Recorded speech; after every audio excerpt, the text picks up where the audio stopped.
kia សម្រាប់ក្បាលយើងអត់កាត់ចោលទេណាបងប្អូនទុកវាម្ដុំមកហើយខ្លួនវានឹងយើងបកសបកឆូតកន្លែងខ្នងវាទុកឲ្យហើយបន្ទាប់ពីនឹងមកគឺយើងមានជាពងទាក៏បានពងមាន់ក៏បានអានេះគឺខ្ញុំប្រើចំនួន3គ្រាប់ខ្ញុំបន្ថែមម្សៅស៊ុបបន្តិចជាមួយនឹងម្រេចបន្តិចដែរសម្រាប់មុខនេះបងប្អូនប្រើតែពងទាឬក៏ពងមាន់សុទ្ធក៏បានដែរយើងអត់ដាក់បាគាក៏បានគ្រាន់តែថាបើសិនជាយើងបានថែមអញ្ចឹងទៅរសជាតិរបស់វាគឺកាន់តែឆ្ងាញ់តាមនឹងអញ្ចឹងទៅហើយបានយើងចាប់ផ្ដើមដាក់ខ្ទះចាក់ប្រេងឆាទុកឲ្យក្តៅយើងចៀនពងទាឬក៏ពងមាន់ហ្មងសម្រាប់អានេះបងប្អូនចង់ដាក់ច្រើនជាងនឹងក៏បានដែរចង់ដាក់ដល់5គ្រាប់6គ្រាប់អីក៏បានដែរពងទានឹងគឺយើងចៀនយកឲ្យក្រាស់មកណាបងប្អូនមើលតែវាឆ្អិនមួយខាងហើយយើងប្រែទៅមួយខាងទៀតទៅឆ្អិនទាំងសងខាងយើងលើកវាទុកម្ដុំសិនចាំយើងទៅដាក់ដាំទឹកដើម្បីធ្វើទឹកសម្លហ្មងសម្រាប់ទឹកសម្លនេះក៏ខ្ញុំប្រើឆ្នាំងដដែលហ្នឹងបងប្អូនយើងទុកឲ្យវាពុះសិនមកកំឡុងពេលហ្នឹងយើងមកកាត់ពងទាជាដុំរាងតូចៗមួយល្មមក៏បានឬក៏ដុំរាងធំៗក៏បានដែរបន្ទាប់ពីទឹកពុះហើយគឺយើងដាក់ស្ងោរក្បាលបាគាមុនដើម្បីយើងយកជាតិចេញពីក្បាលបាគាហ្នឹងសម្រាប់ការស្ងោរនេះទុកចោលប្រហែលជាខ្ទង់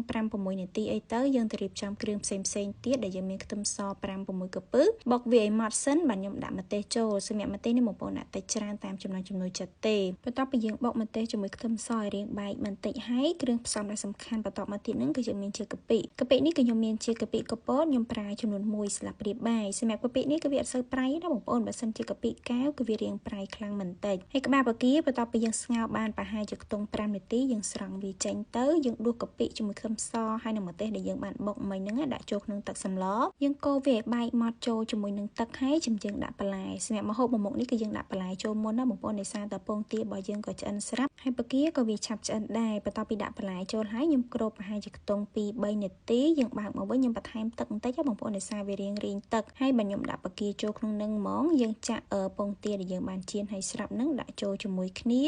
ហើយបើខ្ញុំបន្ថែមគ្រឿងសម្រាប់គ្រឿងនេះគឺខ្ញុំប្រើទឹកត្រីចំនួន1ស្លាបព្រាបាយម្សៅស៊ុប1ស្លាបព្រាកាហ្វេប៊ីចេងកន្លះស្លាបព្រាកាហ្វេហើយនិងស្ករចំនួន2ស្លាបព្រាកាហ្វេសម្រាប់ម្ហូបមួយមុខនេះគឺខ្ញុំអត់យកប្រៃណាបងប្អូនយករាងសាបមួយល្មមហើយរសជាតិផ្អែមនឹងក៏អត់យកផ្អែមខ្លាំងដែរបន្ទាប់ពីយើងដាក់គ្រឿងក្រូចចូលហើយគ្របវាប្រហែលជាខ្ទង់1នាទី2នាទីតាមអំពុះអីហ្នឹងបងប្អូនអាចបើកវាហើយភ្លក់មើលបានថែមថយគ្រឿងតាមចំណង់ចំណូលចិត្តសម្រាប់ខ្ញុំនេះគឺវារាងស្ទើរប្រៃបន្តិចចឹងហើយគឺខ្ញុំថែមទឹកត្រីចំនួនកន្លះស្លាបព្រាបាយទៀតបន្ទាប់ពីយើងថែមថយគ្រឿងត្រូវរសជាតិអស់ហើយចុងក្រោយគេគឺយើងបង់ស្អំចូលមកម្ហូបមួយមុខហ្នឹងបើសិនជាអត់មានស្អំគឺអត់សូវឆ្ងាញ់ទេបងប្អូនស្អំវាជួយឲ្យសម្លរបស់យើងហ្នឹងកាន់តែមានក្លិនឈ្ងុយនិយាយទៅដាក់ចូលទៅរសជាតិកាន់តែឆ្ងាញ់ជាងមុនហ្មងដាក់ស្អំចូលហើយបងប្អូនបិទភ្លើងភ្លាមមកកូរច្របល់វាទៅ 4-5 ត្រឡប់តែប៉ុណ្្នឹងមកគឺរួចរាល់យើងអាចយកទៅញ៉ាំបានហើយសម្រាប់ម្ហូបមួយមុខនេះយើងយករៀងដិតកាពិបន្តិចមកបងប្អូនបានឆ្ងាញ់ប៉ុន្តែគឺយើងអត់យកប្រៃទេណាយករៀងសាបល្មមដិតកាពិ